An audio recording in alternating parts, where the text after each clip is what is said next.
Hello. Hey everyone. I'm actually in a Wheaton dorm right now. Just finished sort of a week intensive for the gospel class. So, anyways, I apologize I wasn't able to do this sooner, but hope you can still check it out. So, let's dive into it. So, the question that I want to ask and I want to answer is why are my non-Christian friends more kind and more moral than my Christian ones?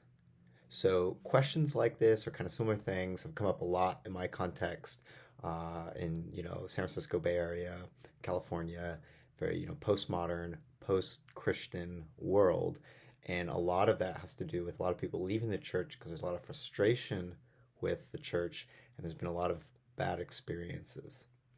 So the first thing, of course, I want to understand like what are they really asking? As we've talked a lot about in this class, what is the question behind the question? Is this, are they asking abstractly? Do they have personal experience? Have they had, a bad church experience? And what was that experience? Was it um, simply sort of a bad experience with the church as a whole? Maybe the small group that they joined, maybe a specific pastor. Did a pastor that they followed really kind of fall, or fall into sin or hurt them personally? Or did they just have a particular friend who's Christian and maybe they've never gone to church, but their Christian friend always comes off as maybe less friendly than their non-Christian friend? The other thing I'd seek to understand is what exactly are they mad about? Is it a sense of, being judgmental? Does a Christian be judgmental? That's sort of a common phrase that we hear. But some other things that can happen is maybe just lack of kindness and sort of lack of emotional intelligence. Or surprising, you may find this, but even like morals themselves, where maybe almost conversely, maybe the Christian is not judgmental or kind, but they're really not a good person. Maybe they're not a good partner with their partner, boyfriend or girlfriend or husband or wife. And just looking at their life, this non-Christian looks at a Christian and is like, this person doesn't seem very good. They don't seem very moral, or maybe they're not a good worker or ethical, either a hard worker or something like that. So it's really important to understand these nuances because that's really going to drive this conversation to be so different one way or the other. And if there's a real conversation, that's really what I want to dig into and really understand the specifics. And I really think that the question would be, or the conversation would really go into those specifics because I think that personal pain, whatever it is what we'd want to discover. Now, that being said, we'll consider some more hypothetical cases. So, for example, they might also have maybe a more general abstract issue of why doesn't the church do more for social justice? And that could also be in the present, particularly in the American context where churches have sort of resisted the Black Lives Matter movement. A lot of white churches don't believe that systemic racism is a thing and therefore aren't helpful, and a lot of issues like that. Or they could also even be looking at historical issues. The Crusades is sort of always the classic one, but there are many sort of failings of the church, right, where the church doesn't meet up to Jesus' standards and what Jesus preached.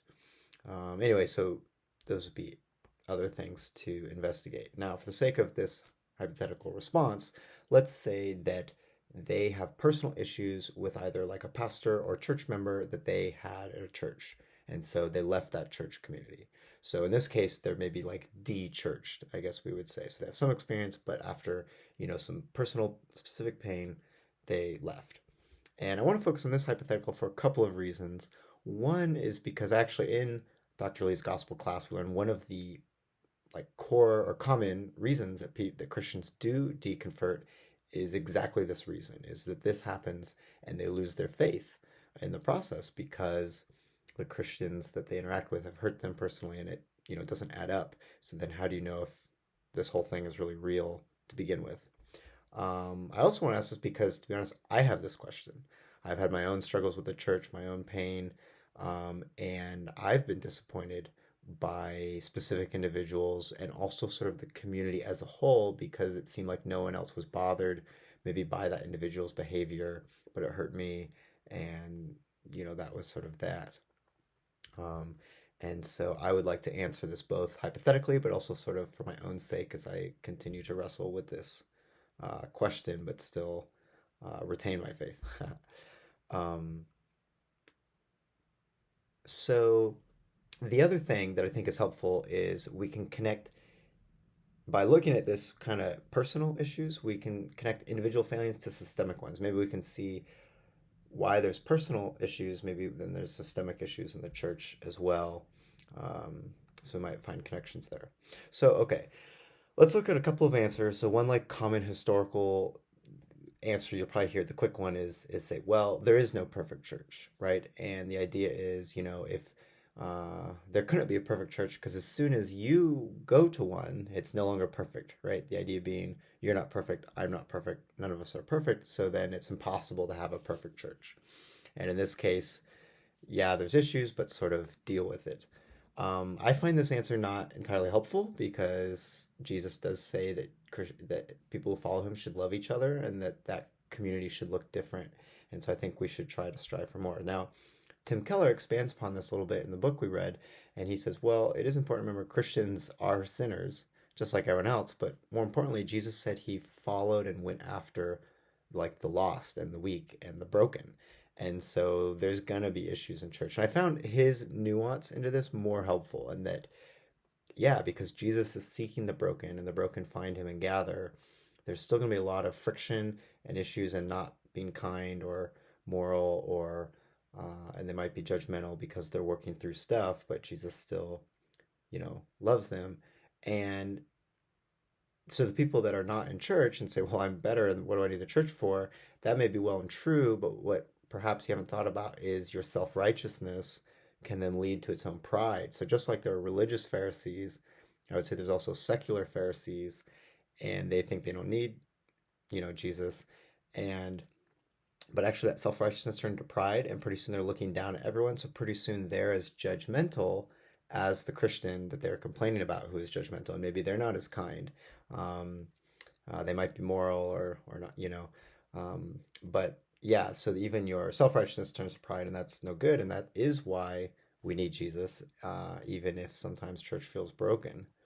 And I think still points to the legitimacy, though, of the Christian faith is this pride issue affects everyone, even no matter how successful you are in business or moral you are. We all have a pride issue, and that affects relationships.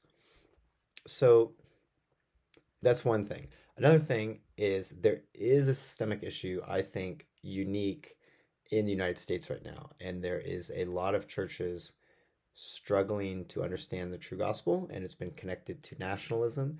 And so that is a specific thing that we're just dealing with in this country in this time.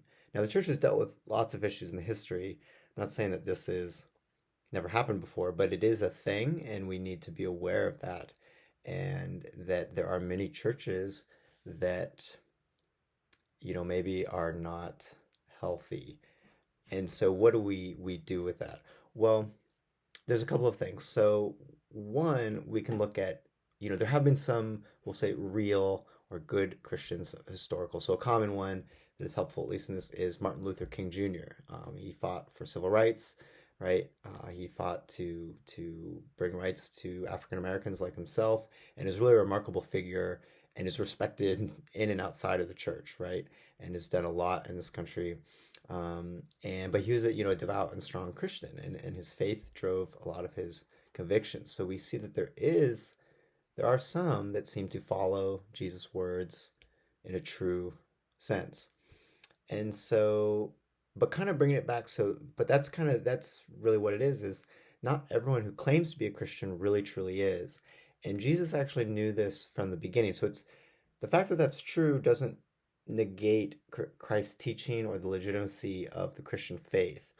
But what I would say is, I'm not trying to defend the church because the church is pretty hard to defend. There are issues there, and we want to be honest with that, with who we're talking to. But I do want to defend Jesus, and he predicted that the church would have issues, and he predicted that religion has issues. So one of his parables is the parable of two sons. He says, "What do you think? A man had two sons, and he went to the first and said, 'Son, go and work in the vineyard today.' And the son answered, 'I will not.' But afterwards he changed his mind and went.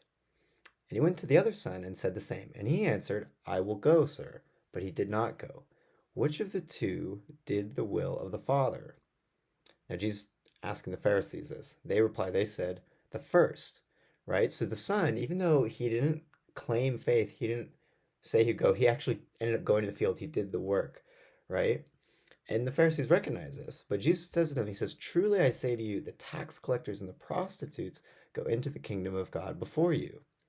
Now, in an American context, what Jesus might have said is something along the lines of, the lawyers and the LGBTQ community are going into the kingdom of heaven before you. It's not something we like to hear as Christians, as religious people.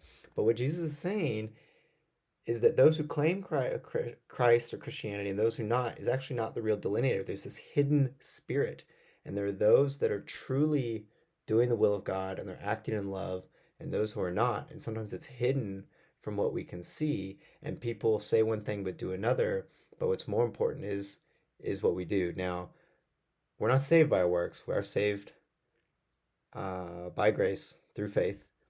But those works, right? We know in James, those works kind of have to show up to show that it's a true faith. Those works have to show up. So we're certainly not saved by works, but there needs to be some, those need to show up. And when they're not, there's something wrong. There's something wrong with that faith when the works are lacking in such a way that we're seeing. And this question is asking. So what we want to do and what I offer to someone asking this question is let's seek to find this true community, right? Let's not worry about the labels per se, but we know, okay, Martin Luther King Jr., there's a true Christian and there's true followers of Jesus, and that's a beautiful thing, and that you can actually find love and meaning there. So let's try to find those.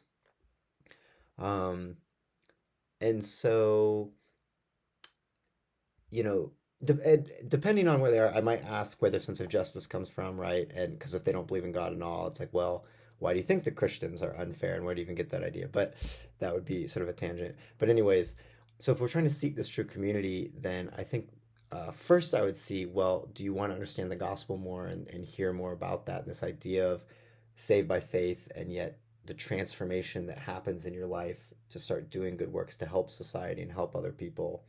Um, that would, and then if they're favorable to that, I could even consider, well, would you want to try to find a church that is healthy? And if I knew someone, personally or something where we could connect and go and try to show them maybe a different expression of church where these true believers are, that could be really transformational for them to see this love acted in real life. And then finally, I would also ask, well, what about me? If we're friends, but if you think Christians are all hypocrites or all, do you think I'm that way, or are there issues? Is there something I can apologize for, or something I can change, and really have that conversation? But also, if they're talking to me and the conversation is going well, then why do they still consider talking to me? And maybe there are other Christians, and how does that connect to the faith and that sort of thing? And then also just ask just an open question. Well, what would they want to see, right? What would make it better?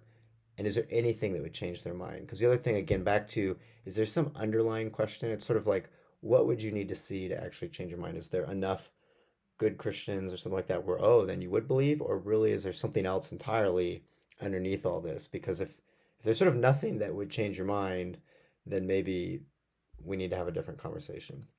Um, so yeah, that's how I'd handle this. And thanks for listening.